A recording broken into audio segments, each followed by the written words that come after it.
Okay, excellent. Because we have a quorum here, I'm going to call the meeting of the Economic Development Committee to order Thursday, May 12th, 2022 at, oh, look at this, 7:30 on the dot. Hey, us.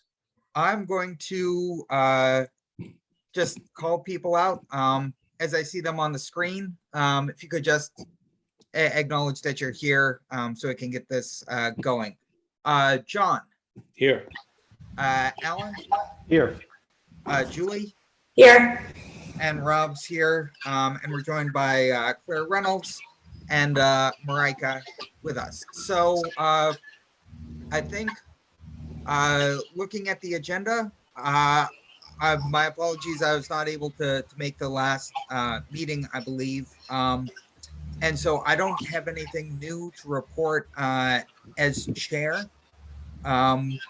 So I think I'm going to open it up to any of the members to offer some feedback.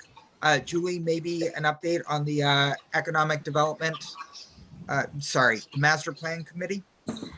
Yeah, so there is a draft that went out, and the master plan committee is now looking for comments from the town. So take a look. If there are any comments or questions you have, then great. Otherwise, you know, I'm cautiously optimistic that maybe this one will get implemented, and we'll see what happens. But there is, you know, hopefully soon there will be a new master plan in place. Wonderful. Yeah, I'm going to have to read that and see if there's anything in there about housing and some level of density, because I've been going to a couple of economic development events throughout the state, and if it's one thing I hear, it's I hear all the time. There's a housing need in Massachusetts, and it's an economic development issue. So hopefully that's there in the master plan. Any other reports from committees? Okay, committee members? Nope. No. Excellent. So I think we're getting a report from our project manager on the Energy and Environmental Affairs grant on the Route 9 wastewater study. I am more than glad to report, however, and I will be very honest, there still has not been a contract completed for Paul Pazinski. There is an issue now that came up, which we never had with the downtown, in terms of a contractor providing a $1 million liability policy for a $4,000 contract. I sent 3 emails today to Mark Purple asking for an explanation. Paul is where I talk to Paul regularly. Paul is working with his insurance company to see what is involved and what would a contract be. An insurance company will only do a policy for a year. His contract only goes till the end of June, and it's $4,000. I'm more than glad to share any of those emails that I have. It's an issue with the town. A liability policy was never required for the first time around with the downtown grant.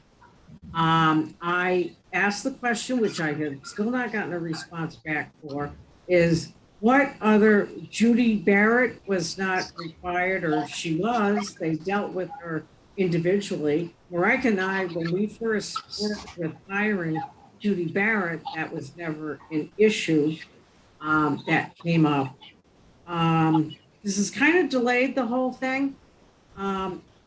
And that's where it stands. Paul still does not have a contract. Is there a specific concern? I mean, is it because is Paul going to be like out there poking around doing things? Is that what their concern as far as insurance? The contract specifically states what Paul is going to be doing, essentially sitting in the Board of Health office, pulling the records. I actually raised the issue of if this is a contract that is required for any contractors who have contracts with the town, well, then why doesn't it apply to recording secretaries? And I haven't gotten any response. Claire, a question on that. Is that $1 million liability requirement in the contract part of something that came from the state as part of the contract from EEA, or is this a municipally led insurance request? No, I mean, this isn't our first rodeo with this. So we didn't have any of these things the first time around. And it is kind of a blanket thing where response that came back is, oh, well, the insurance company requires anybody who has a contract to provide liability insurance, to provide automobile insurance, to provide all the naming the town as a beneficiary if there's a problem. So I have copied the selectmen today on 3 emails to say. So I think last meeting, Marika, you were in the office and you were just going to go try to meet Mark face to face. I'm not sure if that happened, but I think it seems like I think dutifully so, have probably exhausted the email route. So maybe just can we try to just book a half-hour meeting with Mark, just try to sit down and just try to push it through, because it doesn't look like email is working, whether he's inundated or what. I don't know. I can't speculate, but I think email is just not proving to be effective. So maybe we should try At the last meeting, I was waiting for getting a response from Mark that day of the meeting, which was April 29th. I did receive a response from Mark. Okay. So that was fine. Actually, Marika didn't even have to go and talk to him. After about 3 days, he had said that he would provide a response that day. Okay, we did that. I think that it's a little bit difficult to figure out what is going on unless you read the emails. This is not an EDC issue. This is an issue that is kind of popped up, which didn't come up before, and I'm trying to figure out why. Yeah, I'm just trying to figure out what we're trying to protect against. So unless this is something that is a policy that has been a policy all along, and for some reason it was previously just an oversight, which is why we didn't utilize it with Judy Barrett or with other contractors. I mean, Claire, you've been a contractor with the town. You are a contractor with the town, right? So either, there was an oversight previously and they've, been advised that they now need to adhere to this policy. And if that's the case, then, okay, that's not an unreasonable answer, but I'm just, liability insurance, I work not in insurance, but I work in real estate law. So, I'm involved with some liability insurance issues. And it's typically, to protect against something happening that you're doing. So, usually, you would want it if Paul was going on to other people's property to look at septic issues. That makes sense that he would carry liability insurance in case he damaged something, and then the town is protected. But if he's just sitting at his desk, I'm not sure what the risk is unless somebody sues him for something that he puts in a report or that. But that's not really how that's You're absolutely right. And that's like professional insurance. That's different than liability insurance. Yeah, liability insurance essentially protects. Is this a policy that they instituted across the board, Claire, or just for Paul? No, because quite frankly, um, I didn't know if this is a new policy since they had some issues with, that pocket park, for instance, or things like that. So maybe they're just being more cautious. I don't want to. no, I mean, look at this. Yeah, if this is applied across the board, that's fine. Just from our experience, that hasn't been the case up to now. So if Mark says this is either has been our policy and we're just enforcing it better now, or this is our new policy and every contract that we sign, we're getting this, then maybe that makes sense. But again, liability insurance just seems like an odd fit for this, from my perspective. I don't know. I could be wrong. I just feel like there's something missing here. I don't know. Something just doesn't quite make sense to me. Bingo. So, okay, so here's what I can do. I can forward you the emails that I sent. I sent, because this doesn't have anything to do really with the EDC. This is a grant that was given to the town. I sent an email today and I said, what does it take? And I copied all 5 selectmen. The third time I copied them on an email. What does it take to get a response?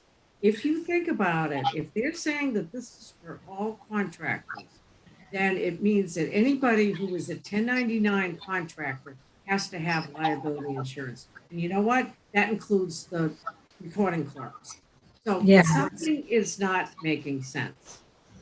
It takes, I don't know what it takes to get an answer. And so Paul's scope of work is literally looking at files at the Board of Health Department. Is that right? Excuse me? Sorry, Paul's scope of work is literally sitting in the Board of Health office and looking at files. Right. So that in other words, what he's doing is the pre-work that an engineering firm would have to do, and anybody who's a civil engineer or works along this line, I mean, we could pay them the $300 an hour to do the same thing. Paul's doing it for a lot less. And the other thing is that there is nobody with the expertise. Oh yeah, I mean, it makes perfect sense. I mean, he already knows it, and he knows the town. He knows where the records are. No, I think it makes sense. Yeah, it's just frustrating that it's been held up for this long because of something that we're not clear about. That I think we just need to hear from Mark. You know, So, what are they trying to protect against? What's the authority that's requiring this? so I think I think we all agree that we don't understand what the reason for this is. We can try to get at the reason. I think we should maybe not do email as the next best way. And I also just noticed that joining in the attendees is Sam Stivers. Oh, good. Maybe yes. As a select board person, if Sam is willing, perhaps he can offer his point of view. But I do think, just in terms of exhausting this issue, Claire, thank you for your tenacity on this. We all agree that it's a conundrum. It's a mystery. Why? So let's try to get at the heart of it through a different outreach tactic other than email. Yeah, maybe you can give them a call, Rob. Yeah. And set up a meeting if needed be. Yeah, no, we need to get moving on this, and we need to get the information so we can take those next steps. So I'll give him a call tomorrow, and it's Paul's $1 million liability. I can send you, Rob, if you're going to give him a call, you need the background information, which I will send you.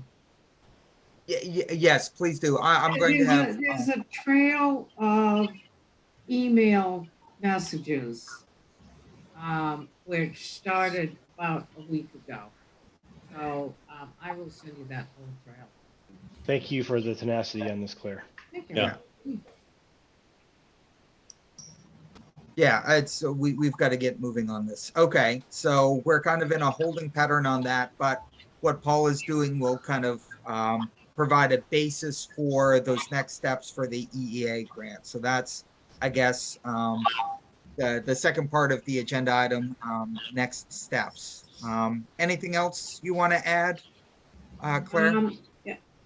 Just so that you know, I mean, there is a whole detailed, I think there's like 9 different bullet points in it of what Paul would actually be doing. This was figured out to be $4,000, which would be paid for by the grant. And, it's just, I think the $4,000 at what he was charging. Um, he felt that was enough. Now, if it turns out that he's going to have to pay for liability insurance or to whatever degree that they want, and this will be covered, Rob, in that, and I'll just send it to the whole committee. He's going to have to change his rate because this wasn't figured into it before. Because what happens is an insurance company will quote you your insurance rate for a year. His contract is only until the end of June for $4,000.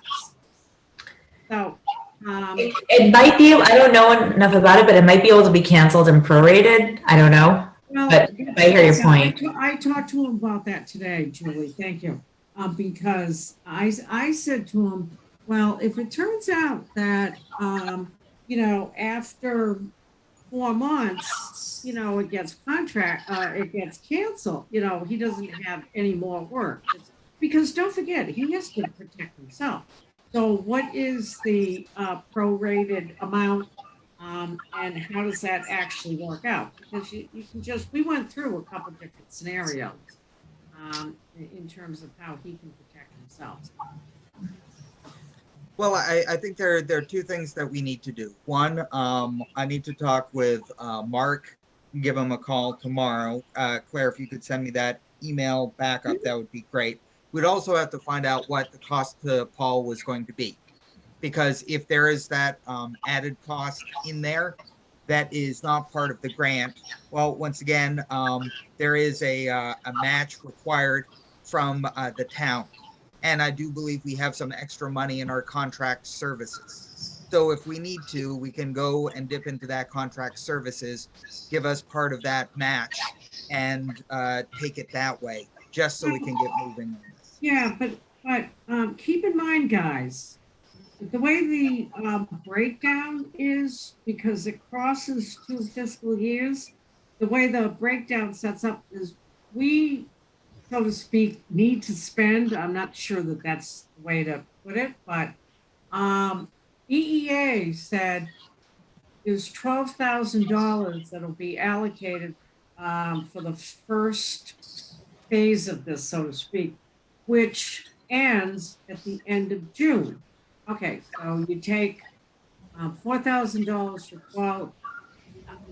That $4,000 in the draft contract only includes him looking at all of the Route 9 parcels and that kind of stuff. Essentially just making it absolutely clear to the engineering firm when they take it, okay, this is what exists there now. This is what was included in the SEA report. This is what's still accurate. He's doing all of that work. This was a big concern when the selectmen were talking about who to have as a project manager. And they said, we need to have somebody with wastewater and all that kind of experience. Absolutely, this is the guy. Okay, so then the other part of it is, which would be in another written grant, would be help with writing an RFP. Now, there might be, some other people within town. Unfortunately, if you have a couple engineers on a different boards or committees, which we do, that doesn't really, that doesn't, they could help and review and stuff, but that does not go against the match. Oh, okay. Well, we have to come up with a match for this. So I'm going to, unless someone tells me otherwise, if the EDC uses some of our contract services funds from our budget to help move this forward, that counts towards our match. So if we need to, in order to get Paul working on his $4,000 contract from the town, use some of our funds, that is going to be part of the match. So unless someone tells me otherwise, we need to make sure we get him working as soon as possible. Because there's another part to it.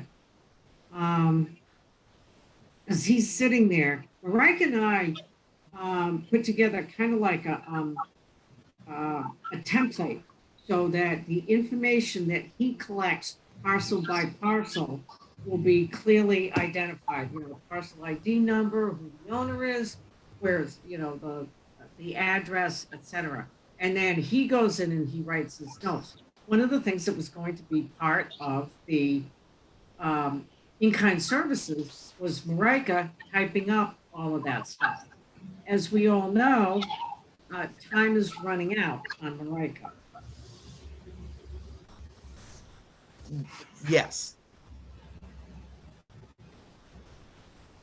So if that is the case, then we can identify perhaps there's another clerk at town hall that has and can do this after hours and wants the extra hourly rate. I think we'll adjust that. But what we need to do is get Paul moving forward on this quickly. So if you can send me the information so I can give Mark a call tomorrow and figure out what's going on there, we can at least take that next step. Because regardless of Marike leaving June 1st, if Paul is not collecting that data, there's not going to be anything to type up anyway. So we need to take that next step. Right.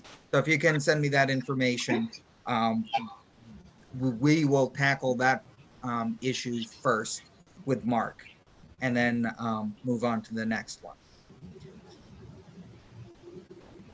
So that sounds like that's our next step. So Claire, if you could send me that information, that would be great. Okay.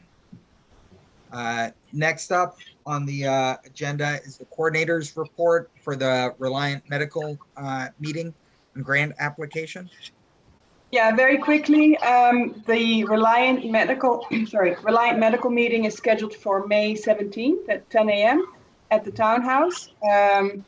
So I have several confirmations, but it will be a confidential meeting. Can you hear me? And the grant application, talking about the one-stop community growth grant, I've shared it with all the boards and committees for feedback, and I've requested they give me a response or feedback before May 25th, so we have time to submit it before June 1st. So that's the update. Any Excellent. questions? Nope, I think that's great that we're going after the community one stop again. And I think I'd reiterate that is something that is of importance to the administration, EOHED, and that going forward, we should continue to take a look at the one stop for potential applications that are in part of the development continuum, from the zoning plans, site plans, to things like infrastructure. So we should always keep that on our radar screen, because that is a key initiative for this administration. I have a question about the Reliant meeting. Marike, do you know who you have confirmed from the select board who's attending so far? I have Sam Stivers, and I believe Chelsea was not able to make it for the 10 a.m., so she's trying to find another select person to join. So she's forwarded that to, made that decision, I guess forwarded that information to the chair. So the chair will decide who to ask. Okay, thanks. But there'll be 2 select board members. Great. Excellent. And I gather we have some other members of staff. The planner will be joining us as well. I've invited the assessor who's confirmed. The town planner is coming, and she said she would invite maybe a planning board member to be there as well. And I've invited the building commissioner. So it'll be a full house. No, I think that's excellent. And once again, I think it reinforces one of the important things that I believe, which is collaboration between all the different boards and staff. So, without sounding like I'm patting ourselves on the back, or Marika once again saying what a great job you're doing, coordinating this with the other staff throughout town hall is important. That's something that's important to the EDC, and a very important role for the EDC coordinator. So I want to congratulate you on that, and hopefully that flows through to the other boards and committees that are out there. So thank you. Actually, acting might- like, other EDCs, commissions around, that actually have planning, select board members, administrators, things like that on their EDC. What a concept. Sorry. No, it is true, and I do like the fact that we're trying to get people involved, which is a great way to transition to the next agenda item, which is a discussion about appointing liaisons to other boards and committees. I think, Alan, maybe this had been a suggestion of yours. Yes. Okay. I know you weren't at the last meeting, Rob, so just as a 30-second recap, it seemed very recently, although I know it's ongoing, but very recently that several other boards and committees were meeting with business that in some way, shape, or form would intersect or be of interest to EDC. And so I thought it would be good for us to be more apprised of it. And then, of course, we do have members of EDC who sit on other boards, like Mr. John Wood, who often will bring reports of things like SHOPSI. We've got a member on our master plan committee, Julie. So we have some of them already covered. So I thought for the ones we don't have covered, it would be good to sit on those. It was TBD whether we assign, volunteer, or rotate. But I think probably no reason to change what John and Julie are already doing. They're already serving us in dual capacities. So for the ones that are left, it would probably be no surprise for you all to hear that I would like to volunteer to be the planning board liaison. So if there's no objection to that, I can take that one. But if someone else wants it, I'm very happy to share and split. So I'm happy to let you take that because I actually had one that I was interested in. Okay. In particular, that was the Community Preservation Committee. Okay. The Community Preservation Committee is dedicated to three things: open space, historic preservation, and housing. And I think housing is an important element of economic development. And I've not seen a housing project using CPA funds come through in the past 10 years, maybe 11.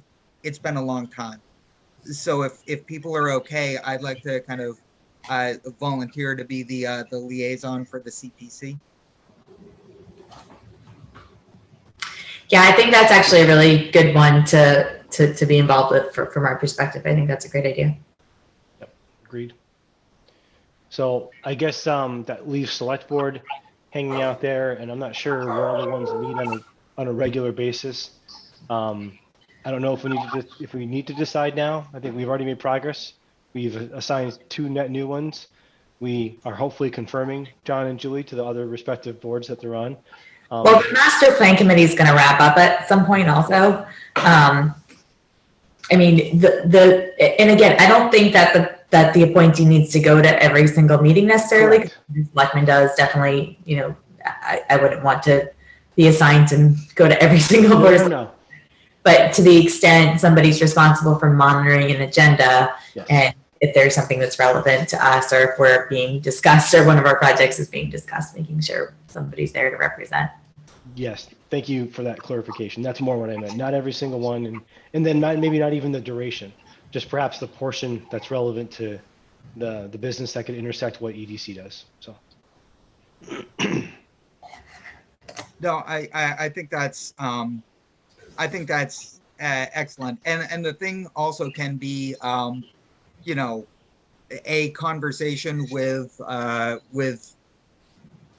you know, the chair or things like that. I would point out that Andrew Dennington had given me a call and said, "Hey, Rob, let's meet for a cup of coffee."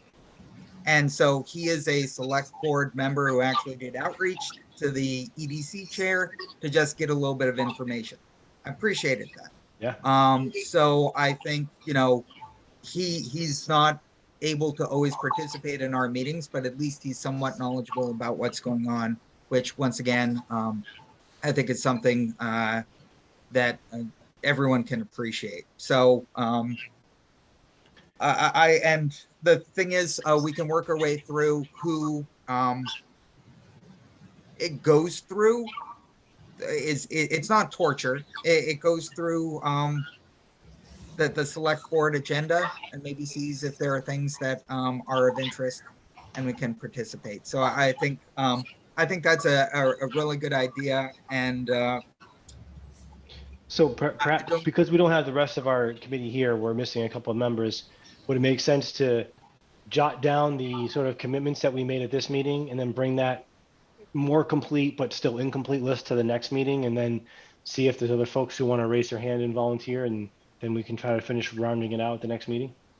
Yeah, I also want to think if there are any other committees that, like, for example, I think Trails Committee is one that it probably doesn't come up often, but that I think is one that, you know, we definitely have seen that we have some overlapping interests with. So to the extent, maybe they're not talking about EDC, but maybe they're talking about trails, you know, and connectivity and things like that, that are, you know, there might be a particular project that's important to us just to keep a monitor on. That was one I was particularly thinking about, because there's a connection of the downtown to the walking trails. And if we want to get people out of their cars and walking toward downtown to go to, you know, the businesses that we have there, I think it's a good thing. So yeah, and there might be some things that you know, the historic commission might have other things as well that could kind of factor in. So yeah, no, I think that's another good one too. Yeah, I think it's good to we've got 2 commitments for them, and we can I think we can leave this as a discussion item for next meeting as well, to see if we can have other people wanting to volunteer.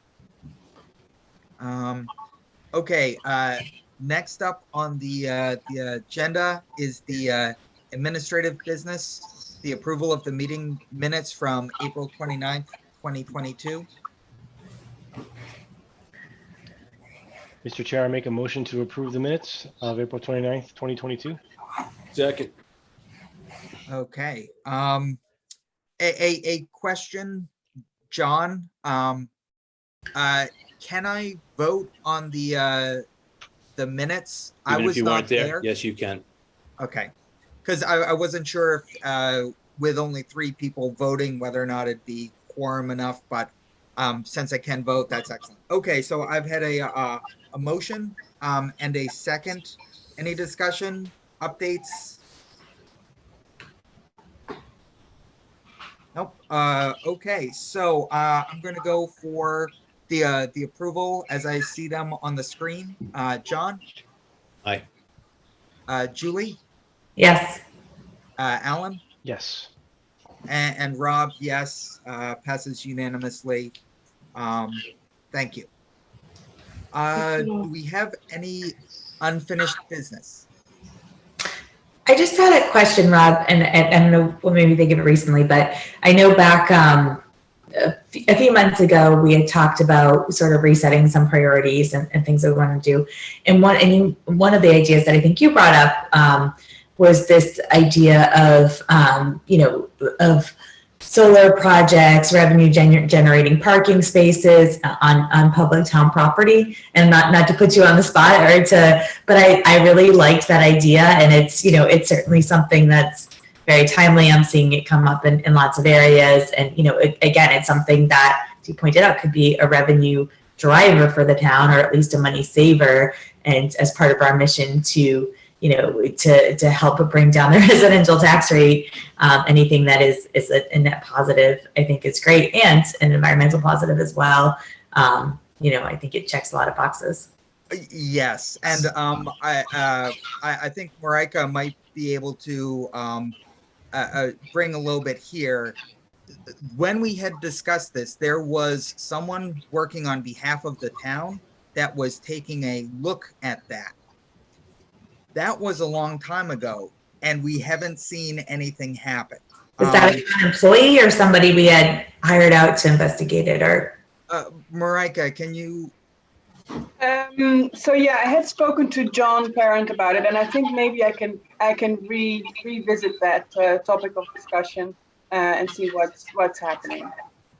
So and the thing is, although John is taking a look at that, one of the things that I happen to believe in, and it might just be me, but I'm a big proponent of solar car canopies in parking lots. A couple of reasons. One, for those people who would say it's going to ruin the character of the town, it's a parking lot. It's asphalt. It's not going to hurt the parking lot. If you don't lose any parking spaces, if the cars themselves are covered in the wintertime and the sun and the rain, you don't lose anything from that. There are consultants out there who will take a look at town-owned properties and those parking lots and do some analysis about whether or not it makes sense, and then come to the town with an idea about the lease rates, the construction, and things like that. I'm perfectly happy to talk to a consultant to see if they would come to the town. Like any of those consultants, they make money when the project happens, so there would be no upfront cost. So if the EDC will give me the go-ahead, I've got a couple people I can talk to see if they can do that for us. so you're saying a consultant sort of works on a contingency basis, so they would give you the information, and then, you know, they make profit if we go forward and close a sale, which we would then have to present to the Board of Selectmen for approval. And I don't know, what is that? Yeah. Okay, that's interesting. My only other thought on that is, and I know I've, you know, financially, because I've looked into solar for our house personally, and, you know, I've done some research on that, and financially, it's typically better in the long run to own rather than to lease. I don't know if that's true, you know, but also that means there's upfront costs. There's leasing, you don't have the upfront costs, but over time, it's less financially. And then, you know, I maybe especially for the town, there might be benefits to leasing because then you don't own it and then you're not responsible for the equipment. So maybe that makes more sense, but I just wanted to raise that. Yeah, so the way my understanding of this, and this is coming from a couple of years ago and the research that I had done, the maintenance and all of that is taken care of by the company that you bring in. The solar company actually pays to lease the land or the rooftop, so the town gets money that way.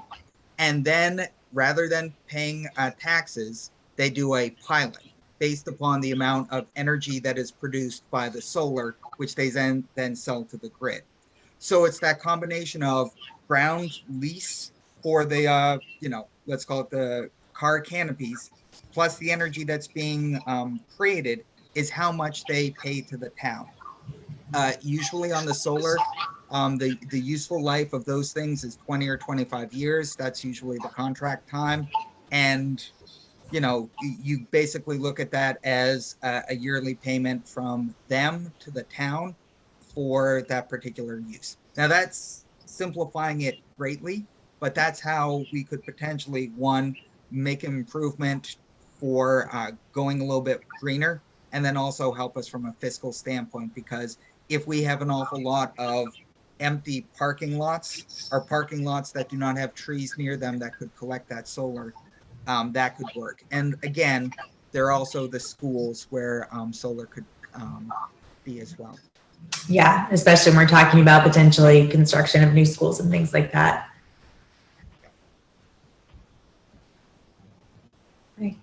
But I can just, why don't I do this? Why don't I talk to a couple of the people that I know and see if that's something that they could provide for us as just an educational element, and maybe invite them to talk with the committee about what could be done, and we'll see if we choose to move forward on it.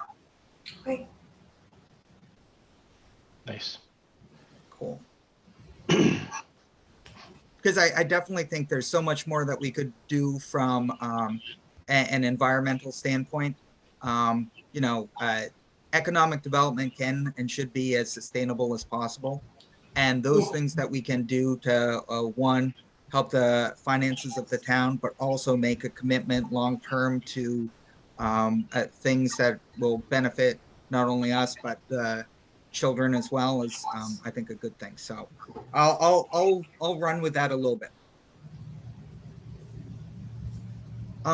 Okay, do we have any new business?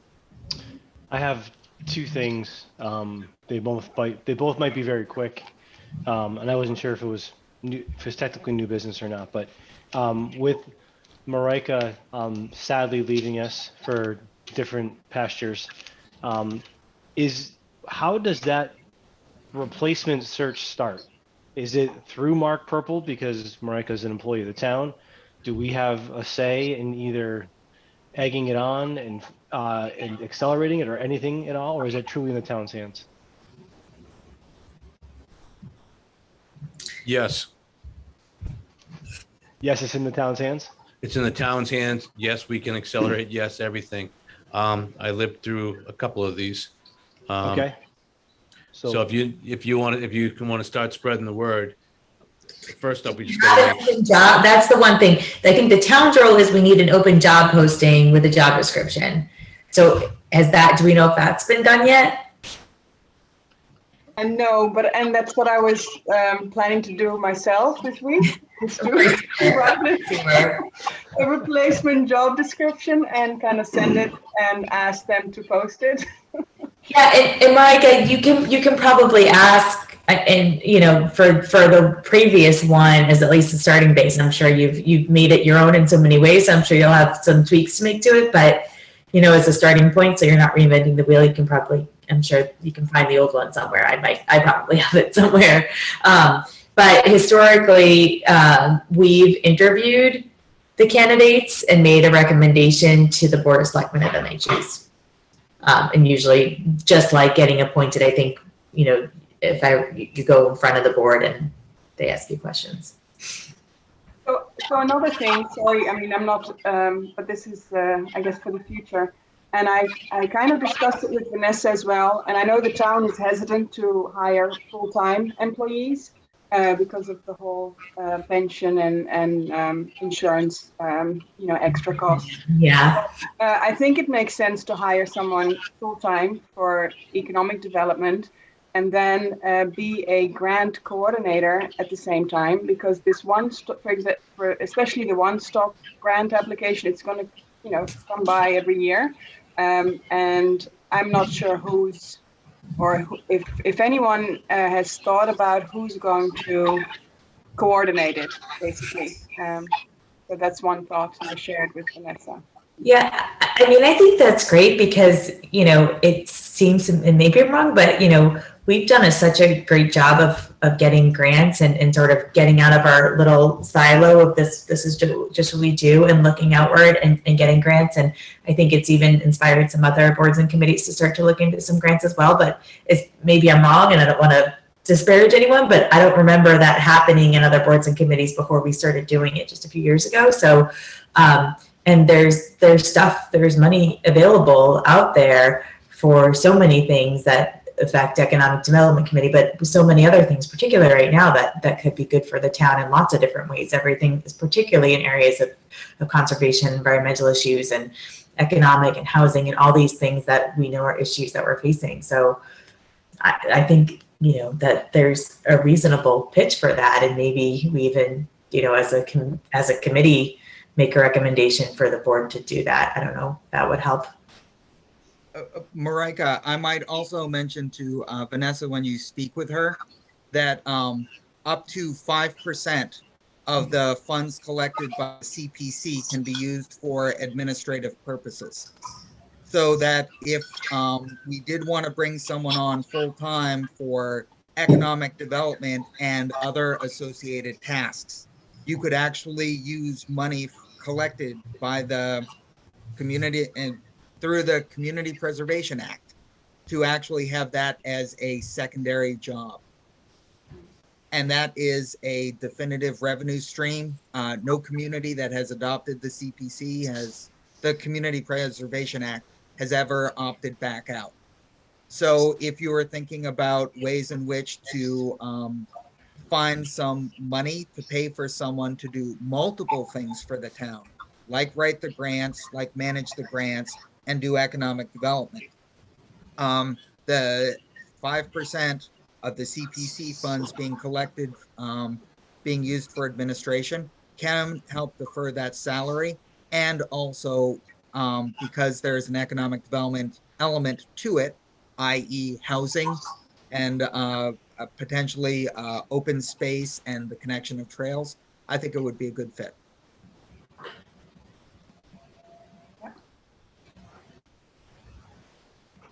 So that's just one thing to add into the mix if they want to consider that.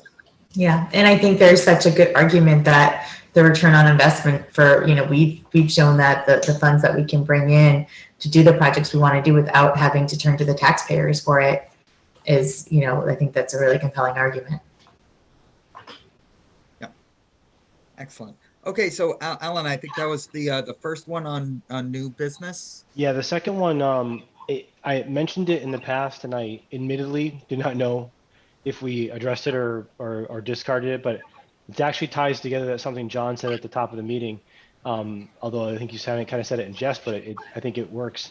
Is reaching out, if whether it's a bi-monthly cup of coffee or something, but to the other EDC either coordinators or chairs, so essentially the other Robs or the other Marikas in our touching towns, and just seeing what they're doing, seeing how often they meet, seeing what grants they're going after, seeing just basically almost a peer network, because maybe there's an idea or two that we can learn or borrow from them, or something we can share with them as well, or if the time is right to partner on something. I just think it is quite literally a free resource, and it just might help us out. And if it's not fruitful after a couple of meetings, it's pretty easy to disband, you know. But I just wanted to mention it to see if it's something that we think might be interesting. If we do, I would even volunteer to try to reach out to who those people are and try to strike up the first of those meetings. Yeah, we used to do that like a long time ago when we first got together. I remember meeting with the economic development coordinator in Westboro and Ashland. Like we met with several, and I think I don't think it intentionally fell away, but I think some of our priorities several years ago were a little bit more regionally based. Like there was a time when we were trying to focus on transportation matters more, and that kind of went by the wayside because we weren't really making any progress, and then we started focusing more internally. But I think that's a great idea, just to, yeah, that can't hurt to have that kind of collaboration. Just wanted to point out that the whole micro enterprise grant was done regionally. So That's right. Who is the economic development director for Ashland, basically was coordinating that. And so we used to meet all the, via Zoom though, all the economic development coordinators, every month. Okay.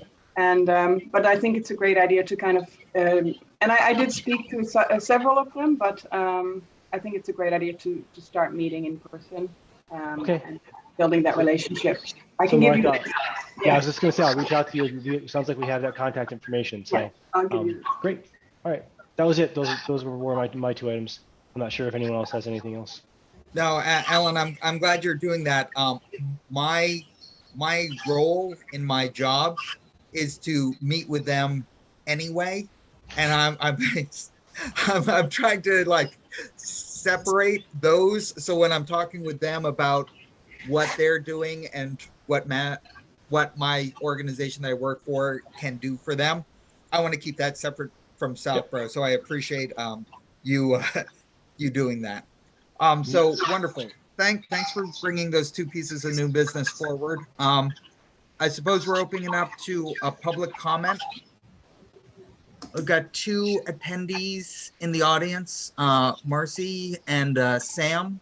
Would either of you be interested in saying anything?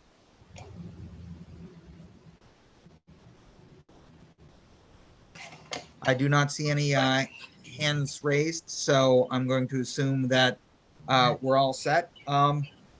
It appears like our next meeting is scheduled for Friday, May 27th at 8:15. I think we've spoken about an awful lot, and I think one of the things that I would like to make sure that we have on the next agenda is that further discussion about liaisons with other boards and committees for the other members of the EDC to see if they want to participate and do stuff.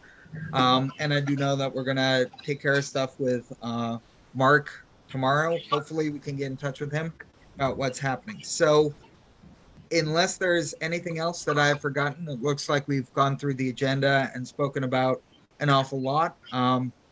Do I have a motion to adjourn? So moved.